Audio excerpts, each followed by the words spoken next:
রংপুরকে কাঁদিয়ে পয়েন্ট টেবিলে চমক দেখালো দুর্দান্ত রাজশাহী। মাথায় হাত ঢাকা ক্যাপিটালসের শাকিব খান এবং তামিম ইকবালের। বিস্তারিত জানতে দর্শক ভিডিওটিতে একটি লাইক দিয়ে চ্যানেলটিকে সাবস্ক্রাইব করুন। বলতে গেলে অঘটনই বটে। বিপিএল এ এখন পর্যন্ত ৮ ম্যাচের সবকটিতেই জয় পেয়েছে রংপুর রাইডার্স। টানা ৮ জয়ে বিপিএল এর একমাত্র দল হিসেবে সেরা চারে জায়গা করে নিয়েছেন নুরুল হাসান সোহানরা। বিপরীতে ৯ ম্যাচের ৩টিতে জিতে টুর্নামেন্ট থেকে ছিটকে যাওয়ার দ্বার প্রান্তে দাঁড়িয়েছিল দুবার রাজশাহী।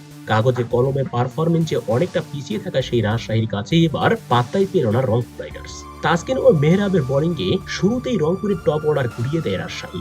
মাঝে সাইফ হাসান ও শেষের দিকে সোহান জ্বলে উঠলেও জয় শ্রেণীতে দেননি রায়ান বার। জিম্বাবুয়ের স্পিনারের ২২ রানের ৪ উইকেটে জয়টা শেষ পর্যন্ত রাজশাহীরই হয়েছে। রংপুরকে ২৪ রানে হারিয়ে সেরা চারে যাওয়ার আশা টিকিয়ে রাখলো তাসকিনরা। চট্টগ্রামে টসে হেরে এদিন আগে ব্যাট করতে নেমে নির্ধারিত ২০ ওভারে ৯ উইকেট হারিয়ে ১৭০ রান সংগ্রহ করে রাজশাহী। জবাবে খেলতে নেমে ১৯ ওভার ২ বলে ১৪৬ রানে অল আউট হয়ে যায় রংপুর। এদিকে রাজশাহীর এমন জয়ে পয়েন্ট টেবিলে ওলটপালট হয়ে অনেকটা চাপেই পড়ে যাবে তামিমের ফরচুন বরিশাল এবং শাকিব খানের ঢাকা ক্যাপিটালস।